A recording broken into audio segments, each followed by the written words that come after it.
here too. Bay nhanh quá anh hả? To the airshow, please do me a favor, wear sunscreen because it's a beautiful day. Here goes Rob. This little airplane, there was only 78 of these built. It's from the Czech Republic. We had 3 of these. One went to airplane heaven.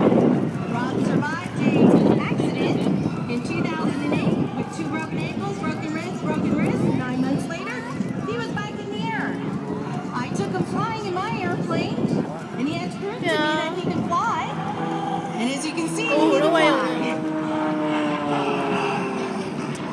This little airplane, you saw me pushing it out there, weighs 1,800 pounds. That's why my legs are solid rock.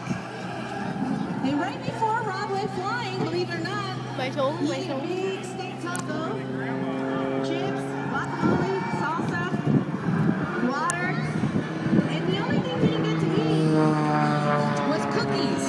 A lot of you know that Rob's a cookie monster, but this morning he went into the FAA and they confiscated his cookies.